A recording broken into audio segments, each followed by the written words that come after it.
Do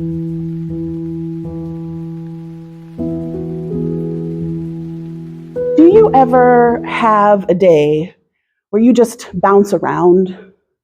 You start a task and you get partway through it and you're reminded of something else. So you go and you do that. And in the middle of that, you remember something else. And so you go chase that for a while. And then maybe somebody calls or texts you and you respond. And then you forget all about all the tasks that you've already started.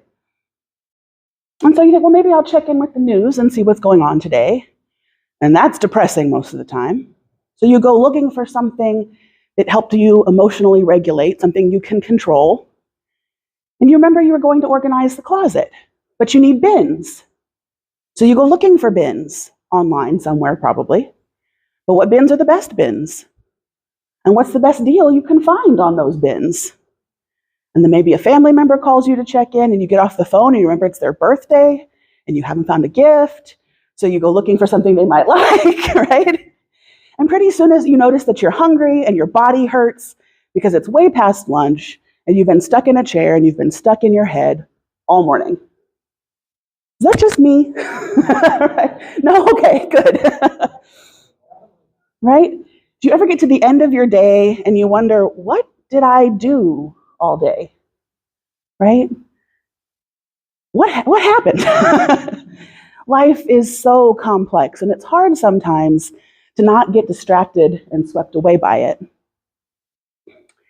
Today we're observing the feast of St. Clare, who's one of our patrons, and she was one of St. Francis's first followers, and inspired by him, she would go on to establish a religious order called the Poor Clares for women who also wanted to follow along in this way of poverty. I'm aware that we might have some folks in this room who've taken religious vows. I'm going to take some in November, right? Maybe you've taken vows of poverty or maybe simplicity. Those of us who haven't officially taken religious vows may still have taken personal vows of simplicity after we've had an encounter with a guru like Marie Kondo, or an encounter with the stash of bins for the closet projects we've never gotten to. We get a glimpse in these moments of our lives and think, I cannot keep all of this stuff, right? How did all that stuff get in here in the first place? When life gets complex, we yearn for simplicity, and this yearning isn't unique to our time. I actually took a class about it in seminary. There's a lot of reading of the Greek Stoics and the transcendentalist philosophies and things like that, which I'm sure was a good time for the folks who were into that sort of thing. But it turns out I was looking for something simpler and more practical. Just as most of us are not looking for comfort in transcendental philosophy, most of us are not like Clare. Most of us are not called to abject poverty. I believe that choosing poverty is a true divine sacramental calling, and those who pursue it are called to unique and valuable solidarity with the poor. We know that living in poverty deeply impacts all of a person, their body, their mind, their spirit, and that's why most of the folks experiencing poverty are also trying to escape it in some way. Though we aren't called to physical poverty, I think we're all called to another kind of poverty, which for ease I'm going to call spiritual poverty, although perhaps the dichotomy is not helpful. Spiritual poverty is the sort of thing that Jesus talks about in the Beatitudes when he talks about blessed are the poor in spirit, right?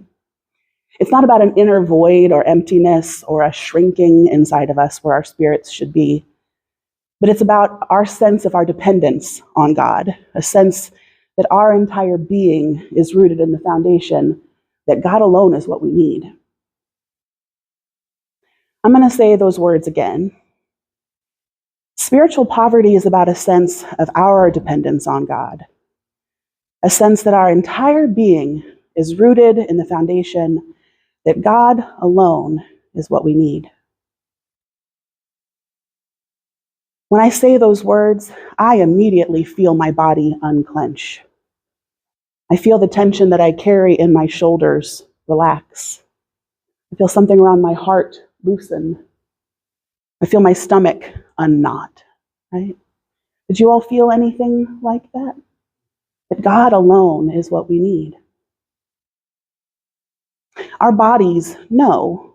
Our bodies know that we want to rest in this dependence. Our bodies know that we're part of this creation that God cares for, and that God keeps spinning on this axis of love. Our bodies know, but we get busy. We get drawn up into the outrages of the moment, and we forget. I want to talk to you about Claire today by talking about how we learn to access this deep knowing, this deep sense of spiritual poverty, this grounding in our dependence on God. And I think the way that we learn to access it is by learning to befriend grief. We live in a grief-phobic and death-denying culture.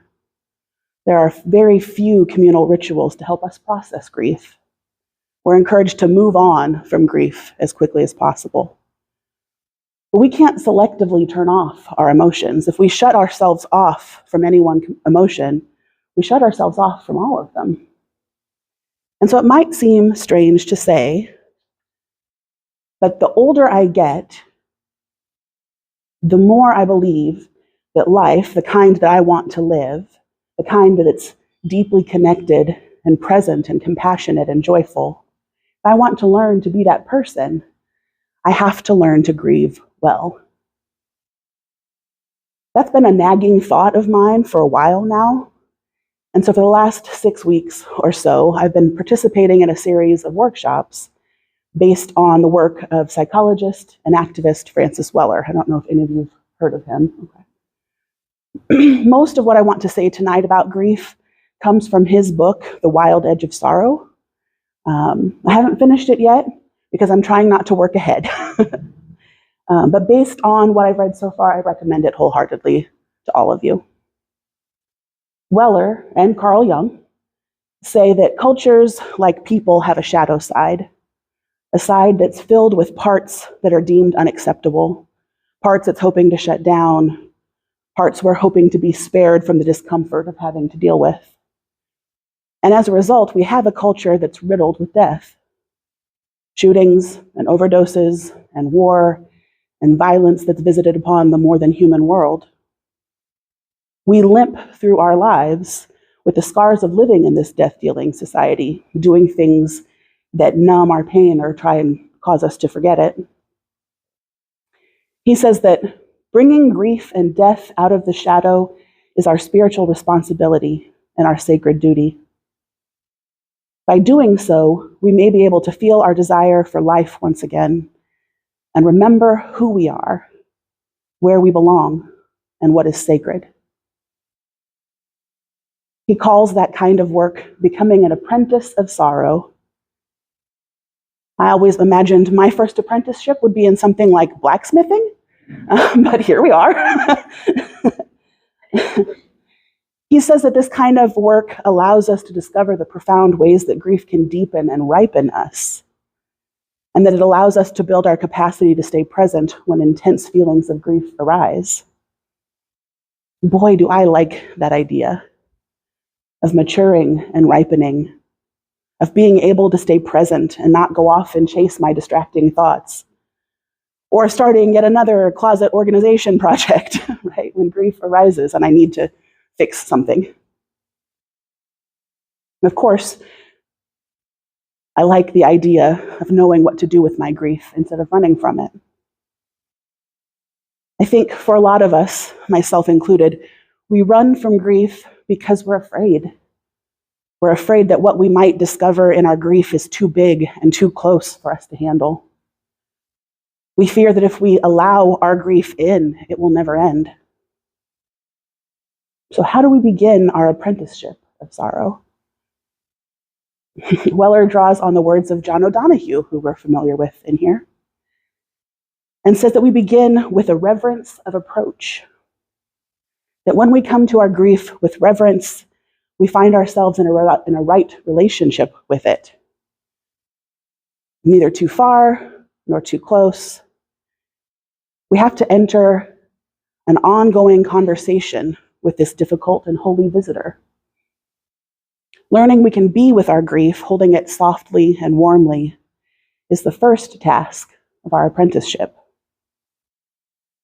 That's what I aspire to with my grief and all of our griefs, right?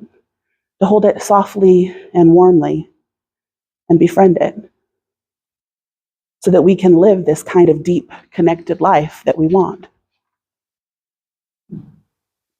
In his book, which I'm not going to cover a whole lot more of because I'd be reading it directly to you and we'd be here all day, but he goes on to talk about what he calls the gates of grief, which are pathways by which we encounter different kinds of grief, and then explains the kinds of medicines that are offered in each of those different kinds of grief, the healing that they offer inside of themselves, if we can just hold them long enough for us to be able to see that.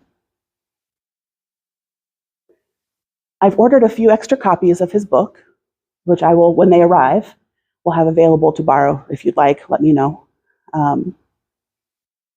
For me, his work has been really helpful in making the connection between why in these days of war and political upheaval and my worry about people I love and my own humanness, why does my internal life seem so jumbled, right? Why am I reaching for things that I know aren't going to be helpful instead of resting in God and God's enoughness for me in my life? How can I more deeply engage the call of Claire to depend more fully on God? We are all going to grieve. We are all at some point going to lose everything that we hold dear. Our lives are temporary. And that's part of what makes them so, so precious. And I believe that our ability to live into the simplicity of our dependence on God, our ability to live into this spiritual poverty that roots us and grounds us in God's love of us, that lets us rest from this frantic, complex pattern of numbing and forgetting, the pattern that we learned from the culture, by the way, that's hiding in its own shadows, that is the key to learning to grieve well. To learn to see grief not as an enemy, but as a friend who can tell us what's most important to us. A friend who can awaken us and ripen us and lead us back to ourselves. So I want to say these words to you again, and I want you to breathe them in and let them soak into your mind. We can depend on God. It is safe for our entire being to be rooted in God. Even when everything else is in upheaval, we will discover that God is still there, grounding us. My prayer is that the faithful of God, us and all other communities, would become courageous in the face of loss and not run away. And that we would let our pain metabolize into God's deep love for all things, knowing that we are safe depending on God, our inheritance, and our hope. May it be so. Amen. Amen.